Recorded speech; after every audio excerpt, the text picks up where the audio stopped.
It doesn't matter what day it is. It could be a Monday, Wednesday, Friday, Saturday, Sunday, any day of the week. There's always one thing going on Kruse Control, and that is a lot of breaking news. Come on.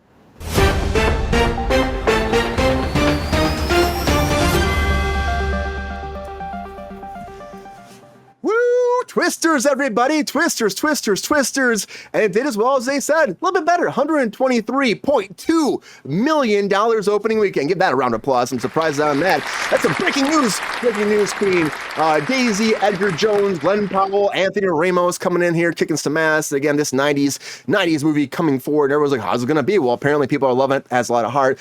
Domestically, it made $80 million, and overseas, a total of $123.2 million. As we said on Friday, I think Glenn Powell's becoming the 90s superstar of reboots because he's also doing Backdraft too. So this guy's just going to keep making more and more money. And hopefully people love it. And hopefully people, love Twister. But people are also excited about Community, which has been delayed because Joel McHale said it's due to his schedule. It's his problem. It's because of him. He says, guys, it's happening. If you're excited about it, it will be. It's going down. There's no definitive date for it to actually go down, but he's hoping next year they start shooting. And I'm really excited. Again, blame his schedule. If you're waiting for that Community movie, it's going to take a long time. Don't blame Chevy Chase.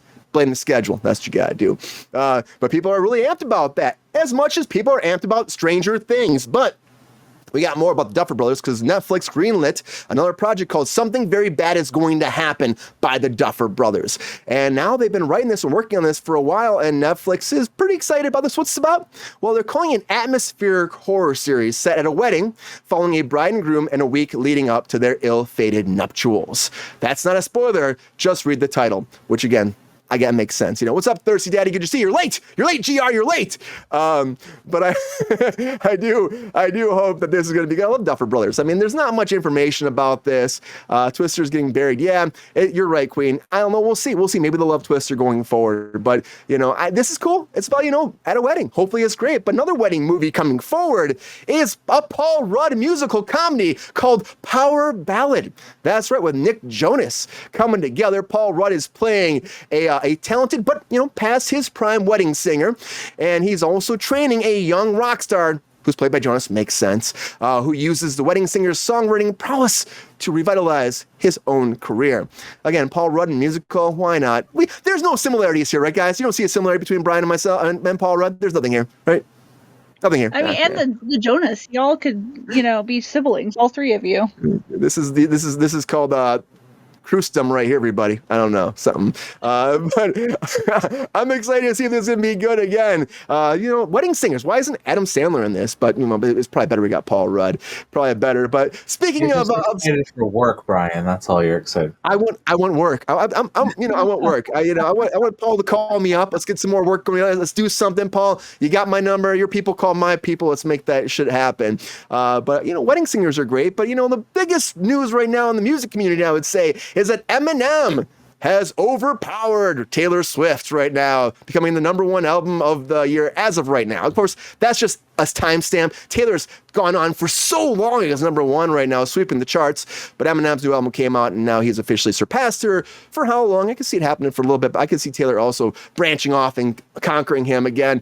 I mean, Eminem's a legend, of course. He's doing great for a long time, but I hear some rumblings isn't the best album. I still haven't listened to it, but I do want to see if the death of Slim Shady is really great. I know I have some friends that love it, but hopefully it's good. But another music icon that's getting the shaft is Prince right now, because Prince has a documentary that's been in development for a while right now, a 6-part documentary series by Ezra Elderman.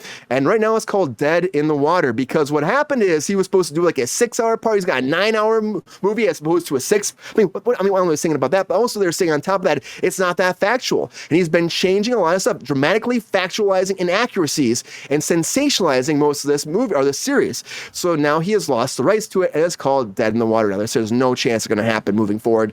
And honestly, just treat Prince right. Just treat him right. You have to. He was come on. He's such an icon. Take care of the man. Another big icon is Da Vinci, and I hope that Universal does right by this Da Vinci story, because they have a movie moving forward. Was based on a documentary from 2021 about, it's called Lost Leonardo. I almost said DiCaprio. I got DiCaprio on the brain here. Leonardo DiCaprio, all this. That's how it goes. But Lost Leonardo, and it's about a crumbling paint depicting Christ in Renaissance called Salvator Mundi. You probably heard about this before, but they found it, restored it, and found out that it could have been I want to say DiCaprio again, Leonardo da Vinci's last possible final work.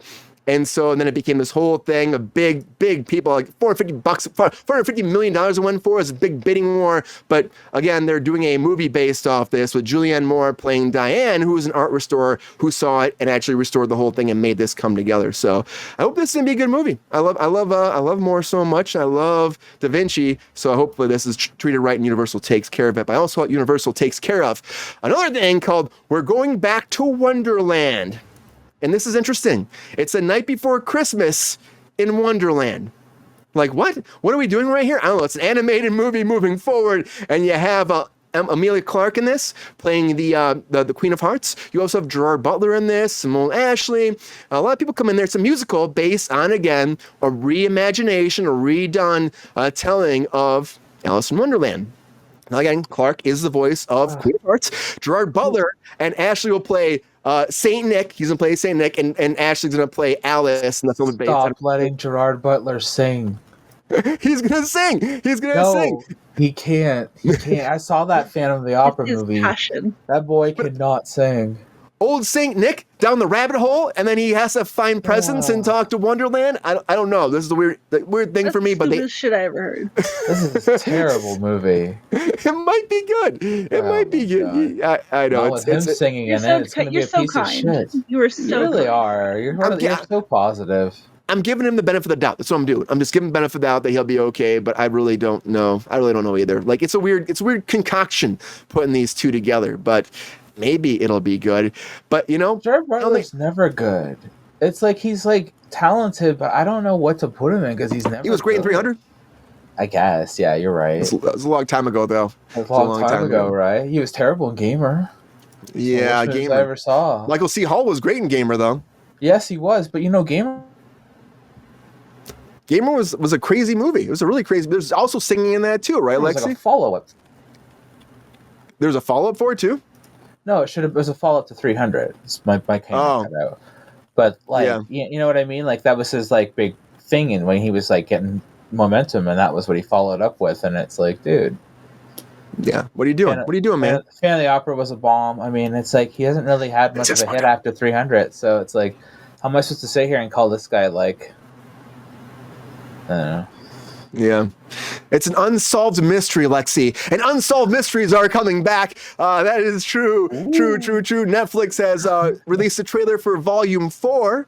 And I love unsolved mysteries. Again, the original series was amazing. I watched a little bit of this new one, but 4 seasons, I was surprised by this. But they had 9 episodes are coming out. They're going to drop a bunch of them on July 31st. 5 episodes, and the rest will be weekly on top of that. So Netflix is still playing along with this whole like releasing stuff as they go.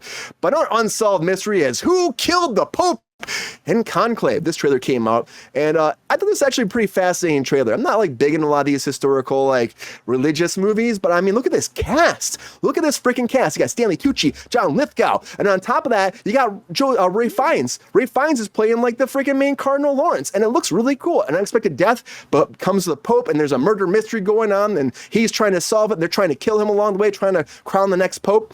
I think it's really a fascinating movie, and I hope it is going to be great. It's something that Joe Rogan would probably talk about, but Joe Rogan's also coming back to do one more live special on Netflix as well called Jokes, Folks, Just Jokes, and it'll be launching in August. And Joe Rogan's always doing shit. This man cannot stop, won't stop, and it's coming out August 3rd at 7 p.m. Hopefully it is great, and for him, hopefully it does well, because he's been just doing his own show and not really doing a lot of the stand-up stuff. So good for him coming back to Netflix.